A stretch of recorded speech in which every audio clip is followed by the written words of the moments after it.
ডিমোভারের উপপাদ্য। এবার 46 BCS রিটেনে subjective math থেকে ডিমোভারের উপপাদ্যটা ছিল আর কি। তো এখানে 49 বিসিএস এর জন্য এই ডিমোভারের উপপাদ্য সিলেবাসে যেহেতু আছে এজন্য গুরুত্বপূর্ণ। এখান থেকে এমসিকিউ পরীক্ষায় থাকতে পারে। এখানে ডিমোভারের উপপাদ্যটা কি, যে এন যে কোনো বাস্তব সংখ্যা হলে cos theta plus i sine n theta to the power N এর একটি মান হবে কত, cos N theta plus i sine n theta, অথবা একটি মান cos N theta plus i sine n theta হবে।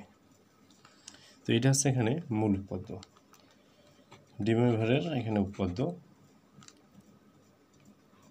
এন যে কোনো বাস্তব সংখ্যা হলে cos theta plus i sine n theta to the power N এর মান cos N theta plus i sine n theta, অথবা একটি মান cos N theta plus i sine n theta হবে। এখানে এন যে কোনো যোগবোধক বিয়োগবোধকের ক্ষেত্রে এটা প্রযোজ্য, অথবা ভগ্নাংশ হতে পারে, এর মানটা ভগ্নাংশ হতে পারে। এবং বিভিন্ন ক্ষেত্রে এই যখন যোগবোধক পূর্ণ সংখ্যা এই ক্ষেত্রে প্রমাণ করা আছে, আবার যখন ভগ্নাংশ হবে তখন প্রমাণ করা আছে, আবার বিয়োগবোধক হলেও প্রমাণ করা আছে। তাই সব ক্ষেত্রে আর কি এই সূত্রটা প্রযোজ্য হবে। আর যেহেতু 49 বিসিএসটা এখানে এমসিকিউ আকার, আমাদের এমসিকিউ কোন ধরনের প্রশ্ন থাকবে আমরা এগুলোকে দেখে নিই। যেমন এখানে সমাধান দেওয়া আছে বিভিন্ন প্রশ্ন পূর্ববর্তী সারে যেগুলো আছে। যেমন উদাহরণ নম্বর 1, যে 1 plus cos theta plus i sine n theta plus দেওয়া আছে 1 plus cos theta minus i sine n theta to the power N, এটার সময় একটা প্রমাণ। তো এই প্রমাণগুলো তো পরীক্ষা থাকবে না, এখানে শর্টকাট কোয়ালিটির যে কোশ্চেনগুলো এগুলো থাকতে পারে, অর্থাৎ উপপাদ্যের সাহায্যে এখানে মান নির্ণয়গুলো থাকতে পারে, যে কীভাবে মান নির্ণয় করা যায়। বিভিন্ন প্রশ্ন দেওয়া থাকবে, তার মান নির্ণয় করতে বলবে।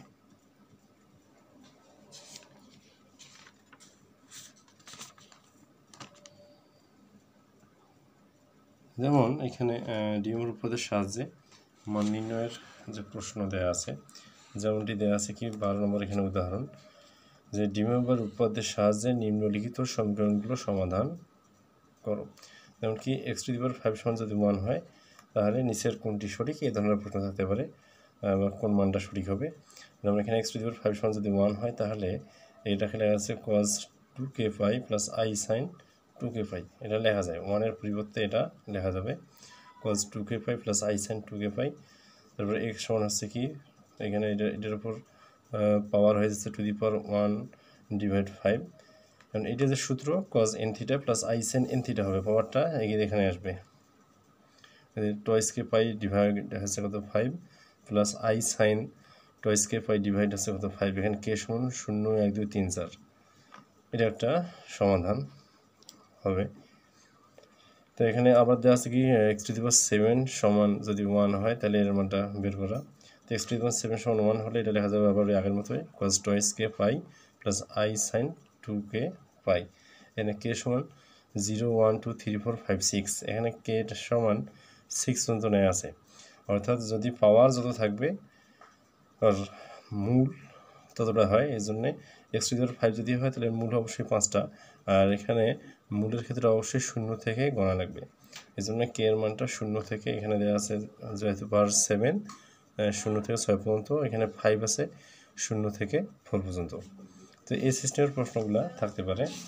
আবার দেখেন এখানে বিভিন্ন প্রশ্ন দেওয়া আছে যে বীজগাণিতিক রাশির সাহায্যে, যেমন ডিমোভারের উপপাদ্যের সাথে নির্মিত সমীকরণগুলো সমাধান। এখানে দেওয়া আছে কি x to the power 4 plus x plus 1, এটা সমাধান করতে হবে কি ডিমোভারের উপপাদ্যের সাহায্যে। তাই এটা যেহেতু মিডল টার্ম হয় না, আমরা যে বি স্কোয়ার মাইনাস 4ac যেটা করি minus B plus minus B square root over B square minus 4ac divide টয়েসে, ওই সূত্রের সাহায্যে এখানে মূল্য বের করা আছে। দেখেন মূল্য বের করা আছে minus half plus minus i root over এখানে রুট 3 ডিভাইড 2, মানে এই যে মাইনাস হাফের পরিবর্তে নেওয়া আছে cos টয়েস পাই ভাগ 3 প্লাস মাইনাস আবার সাইন টয়েস পাই ভাগ 3, এখান থেকে cos এর সঙ্গে আবার ভেতরে কি যুক্ত করে দেওয়া আছে টয়েস এন পাই, এই টয়েস এন পাই যুক্ত করে দেওয়া আছে, এবং এটার ফলে এখান থেকে মান দেখা যাচ্ছে cos 3 প্লাস 1 ডিভাইড 3 ইন্টু দেওয়া আছে twice pi plus minus i sine 3 plus 1 into twice pi divide 3, আমরা এখানে এক্স সমান নিয়ে আসা হয়েছে, এক্স সমান তাহলে কী হবে এইখানে যে মানটা এখানে দেওয়া আছে তার উপর কী হবে হাফ হবে পাওয়ার, তারপরে আগের সূত্র cos n theta plus i sin n theta এই সূত্র প্রয়োগ করে এখানে মানটা বের করা আছে। এই ধরনের প্রশ্ন অনেক সময় থাকতে পারে, যেহেতু ম্যাথের কোশ্চেন বলা যাচ্ছে না এবং তথ্যভিত্তিক যেহেতু ডিএমআর উৎপাদ্যের থেকে আর কি ওটা বুঝলেই ওখান থেকে বিভিন্ন প্রশ্নের অ্যান্সার করা যাবে। আর অঙ্কের ক্ষেত্রে দেখা যায় যে বিষয়টা অন্যান্য সাবজেক্টে যে সুবিধা পাওয়া যায় দ্রুত অ্যান্সার করা যায়, জানা থাকলে কিন্তু এখানে হবে না, এখানে অঙ্কটা করে বের করা লাগবে। তাই এখানে খুব সহজে আর কি অ্যান্সার করাটা যাচ্ছে না। এই ধরনের প্রশ্নগুলো থাকতে পারে পরীক্ষায়। আর যেহেতু ফার্স্ট টাইম অনেক বছর পর, পূর্বে যে কেমন ছিল প্রশ্ন জানা যায়নি, তবে এখন অনেক বছর পর যেহেতু বিশেষ বিসিএস হচ্ছে, তাই যে সিলেবাস অনুযায়ী যেগুলো দেওয়া আছে বিভিন্ন অধ্যায়ভিত্তিক পড়াশোনা বা বিভিন্ন বই থেকে জ্যামিতি বা অ্যালজেব্রা যে বিষয়ভিত্তিক পড়াশোনাগুলো এখানে দেওয়া আছে সিলেবাস আকারে, ওগুলো অবশ্যই ভালো করে পড়াশোনা করতে হবে।